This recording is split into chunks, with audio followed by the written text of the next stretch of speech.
Dave Regan, Jim Bentley, and Andy Page were sinking a shaft at Stony Creek in search of a rich gold quartz reef which was supposed to exist in the vicinity. There is always a rich reef supposed to exist in the vicinity. The only questions are whether it is 10 feet or hundreds beneath the surface, and in which direction. They had struck some pretty solid rock, also water, which kept them bailing. They used the old-fashioned blasting powder and time fuse. They'd make a sausage or cartridge of blasting powder in a skin of strong calico or canvas, the mouth sewn and bound round the end of the fuse. They'd dip the cartridge in melted tallow to make it watertight, get the drill hole as dry as possible, drop in the cartridge with some dry dust, and wad and ram with stiff clay and broken brick. Then they'd light the fuse and get out of the hole and wait. The result was usually an ugly pothole in the bottom of the shaft and half a barrow load of broken rock. There was plenty of fish in the creek, freshwater bream, cod, catfish, and tailors. The party were fond of fish, and Andy and Dave of fishing. Andy would fish for 3 hours at a stretch if encouraged by a nibble or a bite now and then, say once in 20 minutes. The butcher was always willing to give meat in exchange for fish when they caught more than they could eat. But now it was winter, and these fish wouldn't bite. However, the creek was low, just a chain of muddy waterholes, from the hole with a few bucketfuls in it to the sizable pool with an average depth of 6 or 7 feet, and they could get fish by bailing out the smaller holes or muddying up the water in the larger ones until the fish rose to the surface. There was the catfish, with spikes growing out of the sides of its head, and if you got pricked, you'd know it, as Dave said. Andy took off his boots, tucked up his trousers, and went into a hole one day to stir up the mud with his feet, and he knew it. Dave scooped one out with his hand and got pricked, and he knew it too. His arm swelled, and the pain throbbed up into his shoulder and down into his stomach too, he said, like a toothache he had once, and kept him awake for 2 nights. Only the toothache pain had a bird edge, Dave said. Dave got an idea. "Why not blow the fish up in the big waterhole with a cartridge?" he said. "I'll try it." He thought the thing out, and Andy Page worked it out. Andy usually put Dave's theories into practice if they were practicable, or bore the blame for the failure and the chaffing of his mates if they weren't. He made a cartridge about 3 times the size of those they used in the rock. Jim Bentley said it was big enough to blow the bottom out of the river. The inner skin was of stout calico. Andy stuck the end of a 6-foot piece of fuse well down in the powder and bound the mouth of the bag firmly to it with whipcord. The idea was to sink the cartridge in the water with the open end of the fuse attached to a float on the surface, ready for lighting. Andy dipped the cartridge in melted beeswax to make it watertight.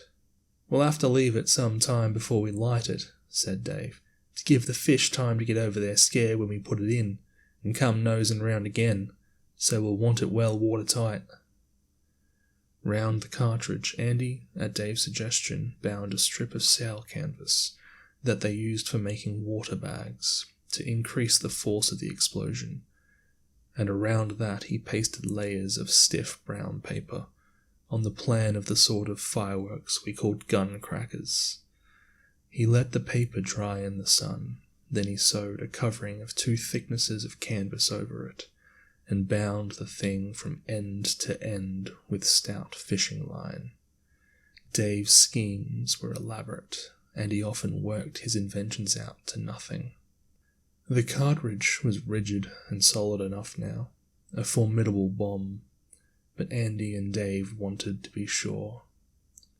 Andy sewed on another layer of canvas, dipped the cartridge in melted tallow, twisted a length of fencing wire round it as an afterthought, dipped it in tallow again, and stood it carefully against a tent peg, where he'd know where to find it, and wound the fuse loosely round it. Then he went to the campfire to try some potatoes which were boiling in their jackets in a billy, and to see about frying some chops for dinner. Dave and Jim were at work in the claim that morning. They had a big black young retriever dog, or rather an overgrown pup, a big, foolish, 4-footed mate, who was always slobbering around them and lashing their legs with his heavy tail that swung around like a stockwhip. Most of his head was usually a red, idiotic, slobbering grin of appreciation of his own silliness. He seemed to take life, the world, his two-legged mates, and his own instinct as a huge joke. He'd retrieve anything. He carted back most of the camp rubbish that Andy threw away. They had a cat that died in hot weather, and Andy threw it a good distance away in the scrub, and early one morning the dog found the cat, after it had been dead a week or so, and carried it back to camp, and laid it just inside the tent flaps where it could best make its presence known when the mates should rise, and began to sniff suspiciously in the sickly, smothering atmosphere of the summer sunrise. He used to retrieve them when they went in swimming. He'd jump in after them, and take their hands in his mouth and try to swim out with them, and scratch their naked bodies with his paws. They loved him for his good-heartedness and his foolishness, but when they wished to enjoy the swim, they had to tie him up in camp. He watched Andy with great interest all the morning making the cartridge, and hindered him considerably, trying to help. But about noon he went off to the claim to see how Dave and Jim were getting on, and to come home to dinner with them. Andy saw them coming, and put a panful of mutton chops on the fire. Andy was cooked today. Dave and Jim stood with their backs to the fire, as bushmen do in all weathers, waiting till dinner should be ready. The retriever went nosing round after something he seemed to have missed. Andy's brain still worked on the cartridge. His eye was caught by the glare of an empty kerosene tin lying in the bushes, and it struck him that it wouldn't be a bad idea to sink the cartridge packed with clay, sand, or stones in the tin, to increase the force of the explosion. He may have been all out from a scientific point of view, but the notion looked all right to him. Jim Bentley, by the way, wasn't interested in their damned silliness. Andy noticed an empty treacle tin, the sort with a little tin neck or spout soldered onto the top for the convenience of pouring out the treacle, and it struck him that this would have made the best kind of cartridge case. He would only have had to pour in the powder, stick the fuse in through the neck, and cork and seal it with beeswax. He was turning to suggest this to Dave, when Dave glanced over his shoulder to see how the chops were doing, and bolted. He explained afterwards that he thought he heard the pan spluttering extra, and looked to see if the chops were burning. Jim Bentley looked behind and bolted after Dave. Andy stood stock still, staring after them. "Run, Andy, run!" they shouted back at him. "Run! Look behind you, you fool!" Andy turned slowly and looked, and there, close behind him, was the retriever with the cartridge in his mouth, wedged into his broadest and silliest grin. And that wasn't all. The dog had come round the fire to Andy, and the loose end of the fuse had trailed and waggled over the burning sticks into the blaze. Andy had slit and nicked the firing end of the fuse well, and now it was hissing and spitting properly. Andy's legs started with a jolt. His legs started before his brain did, and he made after Dave and Jim. And the dog followed Andy. Dave and Jim were good runners, Jim the best, for a short distance. Andy was slow and heavy, but he had the strength and the wind and could last. The dog leapt and capered round him, delighted as a dog could be to find his mates, as he thought, on for a frolic. Dave and Jim kept shouting back, "Don't follow us! Don't follow us, you coloured fool!" But Andy kept on, no matter how they dodged. They could never explain, any more than the dog, why they followed each other. But so they ran, Dave keeping in Jim's track in all its turnings, Andy after Dave, and the dog circling round Andy. The live fuse swishing in all directions and hissing and spluttering and stinking. Jim yelling to Dave not to follow him, Dave shouting to Andy to go in another direction, to spread out, and Andy roaring at the dog to go home. Then Andy's brain began to work, stimulated by the crisis. He tried to get a running kick at the dog, but the dog dodged. He snatched up sticks and stones and threw them at the dog and ran on again. The retriever saw that he'd made a mistake about Andy and left him and bounded after Dave. Dave, who had the presence of mind to think that the fuse's time wasn't up yet, made a dive and a grab for the dog, caught him by the tail, and as he swung round, snatched the cartridge out of his mouth and flung it as far as he could. The dog immediately bounded after it and retrieved it. Dave roared and cursed at the dog, who, seeing that Dave was offended, left him and went after Jim, who was well ahead. Jim swung to a sapling and went up it like a native bear. It was a young sapling, and Jim couldn't safely get more than 10 or 12 feet from the ground. The dog laid the cartridge, as carefully as if it was a kitten, at the foot of the sapling, and capered and leaped and whooped joyously round under Tim.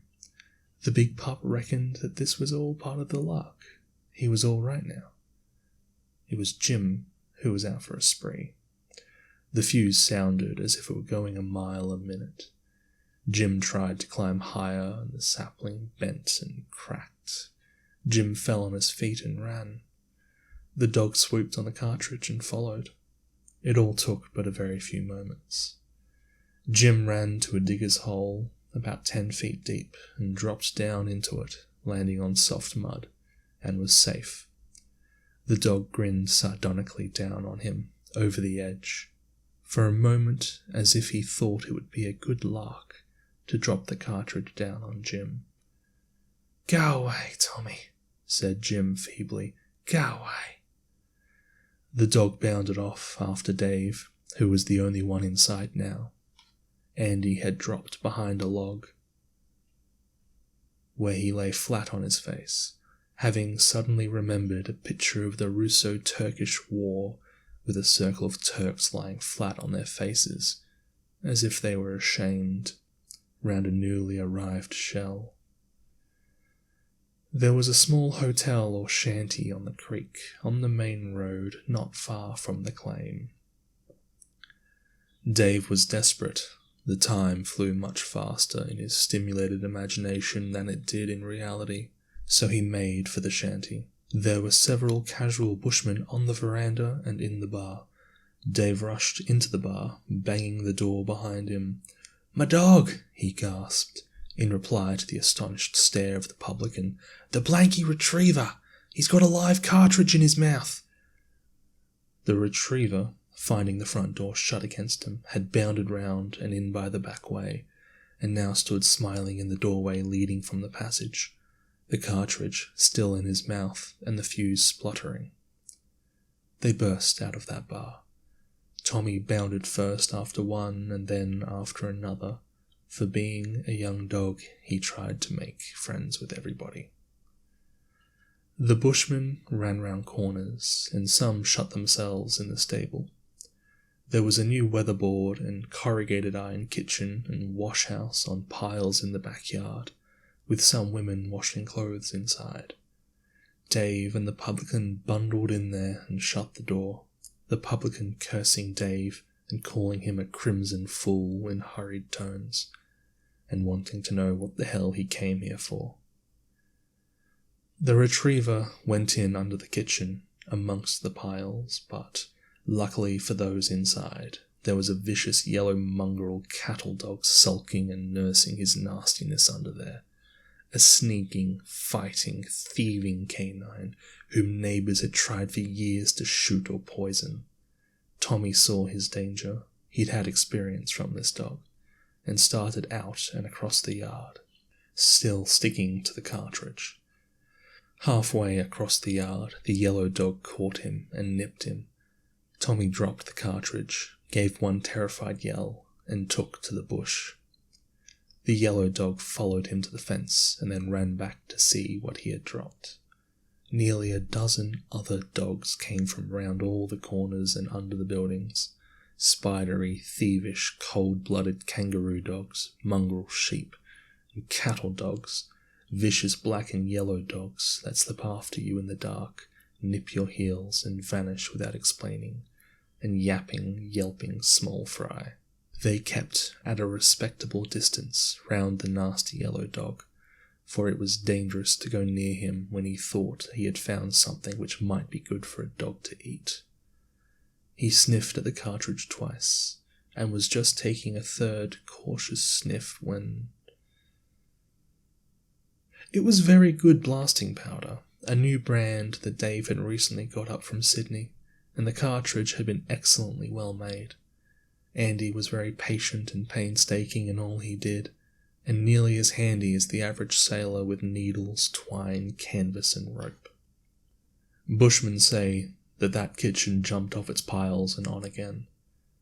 When the smoke and dust cleared away, the remains of the nasty yellow dog were lying against the paling fence of the yard, looking as if he had been kicked into a fire by a horse, and afterwards rolled into the dust under a barrow, and finally thrown against the fence from a distance. Several saddle horses, which had been hanging up round the veranda, were galloping wildly down the road in clouds of dust, with broken bridle reins flying, and from a circle round the outskirts, from every point of the compass in the scrub, came the yelping of dogs. 2 of them went home, to the place where they were born 30 miles away, and reached it the same night and stayed there. It was not till towards evening that the rest came back cautiously to make inquiries.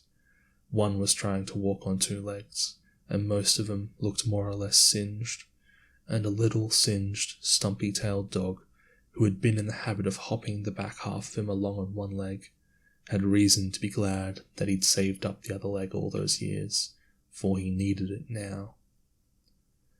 There was one old, one-eyed cattle dog around that shanty for years afterwards, who couldn't stand the smell of a gun being cleaned. He it was who had taken an interest, only second to that of the yellow dog in the cartridge. Bushman said that it was amusing to slip up on his blind side and stick a dirty ramrod under his nose. He wouldn't wait to bring his solitary eye to bear. He'd take to the bush and stay out all night. For half an hour or so after the explosion, there were several bushmen round behind the stable who crouched, doubled up against the wall, or rolled gently on the dust, trying to laugh without shrieking. There were 2 white women in hysterics at the house, and a half-caste rushing aimlessly around with a dipper of cold water. The publican was holding his wife tight and begging her between her squawks to "Hold up for my sake, Mary, or I'll lam the life out of you." Dave decided to apologise later on, when things had settled a bit, and went back to camp. And the dog that had done it all, Tommy, the great, idiotic mongrel retriever, came slobbering round Dave and lashing his legs with his tail, and trotted home after him, smiling his broadest, longest, and reddest smile of amiability, and apparently satisfied for one afternoon with the fun he'd had. Andy chained the dog up securely and cooked some more chops, while Dave went to help Jim out of the hole. And most of this is why, for years afterwards, lanky, easygoing bushmen, riding lazily past Dave's camp, would cry, in a lazy drawl and with just a hint of the nasal twang, "Hello, Dave. How's the fishing getting on, Dave?" That was The Loaded Dog. I've been wanting to read and record this for a long time. It's one of the only things I remember from the time I spent with my grandfather. I hope you enjoyed it.